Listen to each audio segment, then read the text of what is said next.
Dear student, मैं विवेक ओझा।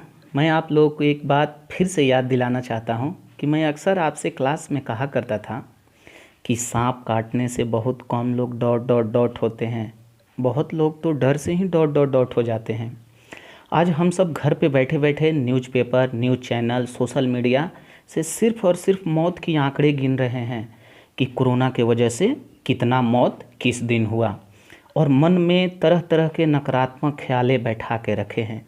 घर में बैठे बैठे सोचते हैं, ये दादा अब का होई, बुड़बक कहीं का। ऐसा कुछ नहीं है। जब तक हम लोग बाहर से कोरोना लेकर नहीं आएंगे, वो हमारे घर नहीं आएगा। इसलिए हम लोग लॉकडाउन का सख्ती से पालन करेंगे, बिना किसी अति आवश्यक काम के घर से नहीं निकलेंगे। अपने हाथ को अच्छे तरह हमेशा साफ़ करते रहेंगे, साफ़ सफाई का हमेशा ख्याल रखेंगे। ये भी याद रहे, हम बिहारी हैं और बिहारी कभी हारते नहीं हैं। हम सब हर असंभव को हमेशा संभव बनाया है। हम आज भी संभव बनाएंगे। कोरोना से डटकर लड़ेंगे और इसे देश से भगा कर ही मानेंगे। थैंक यू, धन्यवाद, शुक्रिया। एमएमसीसी यूट्यूब चैनल में आपका बहुत बहुत स्वागत है। कल तक आपने देखा था 101 त्रिभुज। हमने कहा था कि त्रिभुज खत्म हो गया। आज देखिए चतुर्भुज से हमने लिख रखा है क्षेत्रफल की दृष्टि से 3 ही चतुर्भुज, 3 सम, समानांतर और समलंब। जहां पर हमने पहले सम चतुर्भुज लिखा है। सम चतुर्भुज में सभी भुजाएं आपस में बराबर होती है, लेकिन कोण इनके आपस में बराबर नहीं होता है, इसीलिए यह वर्ग से भिन्न होता है। वर्ग और सम चतुर्भुज में इतना ही अंतर है, वर्ग के सभी भुजा के साथ साथ उसके कोण भी बराबर होते हैं, लेकिन सम चतुर्भुज के भुजा बराबर होता है, कर्ण बराबर नहीं होता है। यहाँ से ये 2 हमारा विकर्ण निकल गया, और सम चतुर्भुज का क्षेत्रफल होता है 1/2, पहला विकर्ण गुना दूसरा विकर्ण। ये जहां पर काटेगा वहां 90 डिग्री के कोण बन जाते हैं, और सामने वाला कर्ण। कभी ऐसा जरूरत पड़ा कि ये लंब और आधार मान के आप इसका मान निकाल सकते हैं, क्योंकि ये एक दूसरे के बराबर होता है, इसके बराबर ये होता है। अगर परिमाप पूछा जाए तो परिमाप त्रिभुज का हो, चतुर्भुज का सभी भुजाओं का योग होता है, इसलिए त्रिभुज में हमने परिमाप नहीं भी लिखा था। त्रिभुज चतुर्भुज याद रखिएगा, परिमाप होता है सभी भुजाओं का योग। समानांतर चतुर्भुज में आमने सामने की दोनों भुजा बराबर होती है। समानांतर का मतलब ही होता है समान अंतर पर। देखिए ये भुजा और ये भुजा के बीच के अंतर समान होगा, इसलिए ये भुजा के बराबर ये होता है, इसके बराबर ये भुजा होता है। हम इसको ऊंचाई नहीं कह सकते हैं। ऊंचाई हमारा वही होता है जो समतल पर समकोण हो जाए, यानी 90 डिग्री का कोण बना जाए, उसी को ऊंचाई कहा जाता है। देखिए ये ऊंचाई हो गया, जहां इसका क्षेत्रफल होता है आधार गुना ऊंचाई। परिमाप तो सेम वही, भुजाओं का योग। समलंब चतुर्भुज में देखा जाए, समलंब चतुर्भुज में आमने सामने की दोनों भुजा के बीच की दूरी तो समान, ये दोनों भुजा बराबर नहीं होता है, लेकिन समानांतर होता है समान अंतर पर, और ये दोनों भुजा प्रतिच्छेदी होता है। ये भुजा और ये भुजा, एक भुजा बड़ी होती है एक छोटी, इसीलिए ये दोनों को आगे बढ़ाएंगे तो जाके कहीं ना कहीं प्रतिच्छेद कर देगा। जहां समलंब चतुर्भुज का क्षेत्रफल होता है 1/2, समानांतर भुजाओं का योग गुणा उनके बीच की दूरी लिखा रहता है, उसी को हम लोग कहते हैं ऊंचाई। आप सूत्र को वीडियो रोक के देख लीजिए, आगे आपको अगले क्वेश्चन से दिखाते हैं। चलिए क्वेश्चन नंबर 102, क्योंकि कल 101 तक हुआ था इसलिए 102। क्वेश्चन बताने से पहले एक बार फिर से रिपीट करते हैं। अगर आपके पास RS अग्रवाल का बुक नहीं होगा, आपको वीडियो समझ में नहीं आएगा, आप RS अग्रवाल नवीन अंक गणित से एरिया चैप्टर निकालिए, 102 नंबर क्वेश्चन देखिए, एरिया का 102 सोल्यूशन आपको बेहतर समझ में आएगा। देखिए दिया है, किसी समानांतर चतुर्भुज की एक भुजा 18 सेंटीमीटर और उनके बीच की दूरी ऊंचाई होता है 8 सेंटीमीटर, तो समानांतर चतुर्भुज का क्षेत्रफल। और अभी हमने आपको बताया कि समानांतर चतुर्भुज का क्षेत्रफल होता है आधार गुणा ऊंचाई। एक भुजा को हम आधार मान लिए, ऊंचाई हो गया 8, जैसे ही गुणा करेंगे 4, 8 6 14, 144 सेंटीमीटर आंसर। क्वेश्चन नंबर 103 दिया है, एक समानांतर चतुर्भुज की एक भुजा 30 सेंटीमीटर तथा इसकी संगत भुजा 14 सेंटीमीटर, और हमने आपको बताया कि समानांतर चतुर्भुज में आमने सामने की भुजा बराबर होती है, तो ये 30, तो इसको भी 30 लिख दिए, ये 14, और एक विकर्ण की लंबाई दिया हुआ है 40 मीटर, ये विकर्ण हो गया। अब हम जानते हैं जब इसमें ऊंचाई नहीं दिया है तो समानांतर चतुर्भुज का क्षेत्रफल नहीं लगा सकते, क्योंकि क्षेत्रफल होता है आधार गुणा ऊंचाई, तब आप क्या कीजिए, इसको दो त्रिभुज में बांट दीजिए, एक पहला त्रिभुज और ये दूसरा, और एक त्रिभुज का क्षेत्रफल निकालिए और उसी को दुगना। तो त्रिभुज का क्षेत्रफल निकलेगा हीरो के सूत्र पर, क्योंकि तीनों भुजाएं अलग अलग है। तो निकालिए, जहां एस का मान हो जाएगा a प्लस बी प्लस सी, तो 40 30 70 10 80 4 84 बटा में 2 कर देंगे। देखिए एस का मान 42 आ गया। और क्षेत्रफल आप निकालेंगे अंडर रूट एस, तो हम सूत्र नहीं लिखते हैं, एस का मान 42, एस माइनस ए तो 2 हो गया, एस माइनस बी तो यहाँ पर हो जाएगा आपका 12, और एस माइनस सी तो ये आपका हो जाएगा 28। आप तोड़ के देख लीजिए, यहाँ 7 से 7 गुणा 6 ये 2, ये 6 गुणा 2 और ये 7 गुणा 4, तो रूट से निकल जाएगा एक 7 निकलेगा, 2 बार 6 से एक 6 निकल जाएगा, 2 बार 2 से एक 2 निकल जाएगा, और 4 से एक और 2। आप गुणा करके देख लीजिए, ये 12 दूना 24 और 24 में 7 से गुणा करेंगे तो 28 और 14 2 16 168। ये सिर्फ एक पार्ट के त्रिभुज का निकला, आपको दोनों का निकालना है, इसलिए आप 2 से गुणा कर दीजिए। 8 दूना 16, 32 1 33, यही आपका हो जाएगा पूरा चतुर्भुज का क्षेत्रफल 336 वर्ग मीटर। आंसर नंबर 104, कहा है एक वर्ग तथा समचतुर्भुज एक ही आधार पर बने हुए हैं। हम जानते हैं वर्ग के भी सभी भुजा बराबर, समचतुर्भुज के भी सभी भुजा बराबर, एक ही आधार पर बने हैं, इन दोनों के भुजा समान, तो इनके क्षेत्रफल, तो देखने से तो ऐसा लगता है कि 1:1 होना चाहिए, लेकिन इन दोनों के कोण आपस में बराबर नहीं होता है, इसलिए माना जाता है कि इनका अनुपात क्षेत्रफल का 1 से बड़ा होता है। कोई अगर ये पूछे कि 1 से बड़ा किसका होता है, समचतुर्भुज का कि वर्ग का, तो आप आंसर बताइए, वर्ग का 1:1 से बड़ा होता है, इसलिए कहा जाता है 1 से बड़ा, 1 से बड़ा। आंसर क्वेश्चन नंबर 105 दिया है एक समचतुर्भुज का क्षेत्रफल 144। तो देखिए हम समचतुर्भुज का पहले सूत्र लिख दिए हैं, 1/2 पहला विकर्ण गुना दूसरा विकर्ण।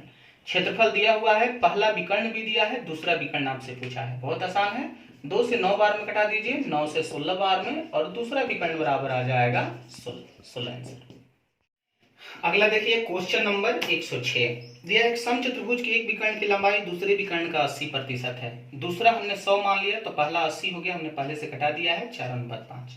समचतुर्भुज का क्षेत्रफल 1/2 पहला विकर्ण गुना दूसरा विकर्ण, तो देखिए हमारा क्षेत्रफल बन गया 10। अब क्वेश्चन कहा है कि बड़े जो विकर्ण है उसके वर्ग के कितना गुना के बराबर इनका क्षेत्रफल है, दूसरे वर्ग विकर्ण के वर्ग के कितने गुने के बराबर इनका क्षेत्रफल। तो वाट बराबर हो जाएगा 10/25, जहां कटाने पर आपको मिलेगा 2/5 गुना, यानी 2/5 गुना है। आंसर क्वेश्चन नंबर 107 यह एक समचतुर्भुज की एक भुजा 5 सेंटीमीटर। जब समचतुर्भुज की एक भुजा 5 तो सभी भुजाएं 5 हो जाएगी, और एक विकर्ण दिया हुआ है 8। तो हमने समचतुर्भुज के बारे में आपको बताया कि ये बराबर बराबर भाग में हो जाता है, 4 और 4। तब आपको इसका मान आसानी से निकाल सकते हैं, क्योंकि इसकी ये कर्ण हो गया, ये हमारा आधार हो गया, तो लंब मान के निकाल सकते हैं, जहां वाट बराबर हो जाएगा अंडर रूट कर्ण स्क्वायर माइनस आधार स्क्वायर बराबर अंडर रूट 9 आएगा, और निकलेगा 3। जब यहाँ वाट का मान 3 हो गया, ये एक साइड का, तो ये भी हो जाएगा 3। अब आसानी से आप निकाल सकते हैं, देखिए D1 आपके बुक में 8 दिया हुआ था, और D2 आपने एक साइड का 3 निकाला, तो दोनों साइड के मिलाकर हो गया 6। तो आपसे पूछा गया है कि समचतुर्भुज का क्षेत्रफल 1/2 पहला विकर्ण गुना दूसरा, 2 से 4 बार में, और समचतुर्भुज का क्षेत्रफल बन जाएगा 24 हमारा आंसर। क्वेश्चन नंबर 109 जहां 109 दिया है समलंब चतुर्भुज के समानांतर भुजा 1.5 और 2.5। देखिए छोटा वाला 1.5, बड़ा 2.5, इनके बीच की दूरी 6.5। समलंब चतुर्भुज का क्षेत्रफल होता है 1/2 समानांतर भुजाओं का योग तथा उनके बीच की दूरी। तो आप 1/2 योग कर लीजिए, ये बन गया हमारा 4, ऊंचाई दिया हुआ है 6.5, ये 2 बार में, 6.5 से 2 में करेंगे 13 हमारा आंसर। क्वेश्चन नंबर 111 जहां क्वेश्चन ये दिया है घोड़ा 40 मीटर लंबा और 24 मीटर चौड़ा आयताकार प्लॉट में घास लगाया गया है, और एक घोड़े को कोने पर 14 मीटर रस्सी से बांधा गया। तो घोड़ा अधिकतम इसी एरिया में घूम सकता है, और रहा बात घास खाने का, तो पूरा वृत्त के क्षेत्रफल में घास का क्षेत्रफल सिर्फ 1/4 है। देखिए हमने 4 भाग में बांट दिया है, तो हमने दिखा दिया घास के क्षेत्रफल बराबर वृत्त के क्षेत्रफल बटा में 4।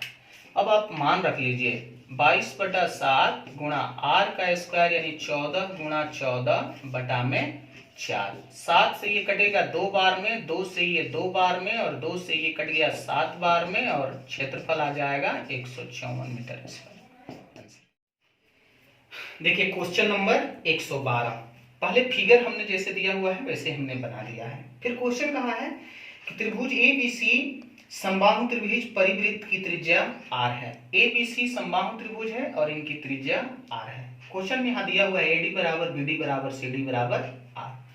तो पूछा है त्रिभुज का क्षेत्रफल निम्न में से कौन सा सत्य होगा। ऑप्शन हमने देख लिया कि r और d के रूप में दिया है, तो हमें इस क्वेश्चन को r और d में लाना है। तो हमने त्रिभुज का क्षेत्रफल लिखा है 1/2 आधार गुणा ऊंचाई, जहां आधार हमने BC दिखा दिया है और ऊंचाई हमने a। अब बनाते हैं ये 1/2, BC को हम लिख सकते हैं 2BE या 2EC, क्योंकि ये और ये बराबर है, तो हम लिख देते हैं 2BE और AE को AE रहने देते हैं। तो देखिए 2 हमारा खत्म।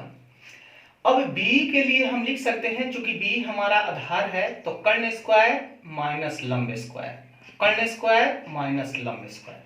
तो लिखते हैं कर्ण हमारा R है माइनस लंब हमारा D है, तो D का स्क्वायर ब्रैकेट में करके AE बराबर आप लिख सकते हैं। देखिए AE यहां से यहां तक, तो AD का मान R दिया है और DE का मान नहीं दिया है, तो फिर हम लिख देते हैं AD का मान R और जोड़ D, क्योंकि हमने ऑप्शन में देख लिया था कि R और D के रूप में करना है। ये हमारा स्क्वायर का होता है, इसलिए यहाँ पर रूट लगाना जरूरी, क्योंकि सूत्र तो आपका होता है अंडर रूट कर्ण स्क्वायर माइनस लंब स्क्वायर। अब आप R स्क्वायर इसको 2 पार्ट में कर सकते हैं, क्योंकि ये A square minus B square के सूत्र पे लग गया। तो एक बार कीजिए A प्लस B, एक बार A माइनस B। तो देखिए हमने कर दिया एक बार A प्लस B और फिर एक बार कर देते हैं A माइनस B। लेकिन चूंकि ये रूट है, रूट को हटाएंगे तो इसके ऊपर भी 1/2 और इसके ऊपर भी 1/2। फिर गुणा में R प्लस D है, तो R प्लस D को हम रहने देते हैं। इसके पावर कुछ नहीं है तो 1 है। अब हमने देखा R प्लस D और R प्लस D आधार बराबर है, तो ये 1/2 और 1 जब जोड़ेंगे तो हो जाएगा R प्लस D के पावर 1/2 और 1 होता है 3/2। और चूंकि R माइनस DE ये हमारा सिंगल है 1/2, तो 1/2 रहने देते हैं। बस इससे आगे नहीं जा सकते हैं, तो ऑप्शन में देख लेना है, यही मिल जाएगा, यही हमारा आंसर। आप ध्यान पूर्वक थोड़ा देख लीजिएगा, वीडियो रोक रोक के। अगला देखिए क्वेश्चन नंबर 113, दिया एक समबाहु त्रिभुज की प्रत्येक भुजा 8 सेंटीमीटर है। एक पहले हमने त्रिभुज बना दिया है और प्रत्येक भुजा 8 सेंटीमीटर दिखा दिया है। इसके अंतःवृत्त तथा परिवृत्त के ये जो बीच का भाग है उसी का मान हमें निकालना है। तो हम आप कल के वीडियो में देख लीजिए, हमने दिखाया था कि किसी भी समबाहु त्रिभुज के जो माध्यिका होता है वो केंद्र के पास से 2:1 के अनुपात में होता है, जहां छोटे त्रिज्या को आप 1 यूनिट कहते हैं और बड़े वाले को 2 यूनिट, यानी अंतः त्रिज्या r बराबर 1 यूनिट और बाह्य त्रिज्या r बराबर 2 यूनिट। तो पहले आप h का मान निकालिए, क्योंकि यहां से यहां तक h निकाल देंगे तो वही 3 यूनिट का मान निकलेगा, वहां से 1 यूनिट 2 यूनिट निकाल देंगे तो दोनों r का मान निकल जाएगा। और h का मान होता है √3/2 गुणा भुजा, भुजा का मान 8 दिया हुआ है तो 2 से हमने कटा दिया, h का मान आ गया 4√3।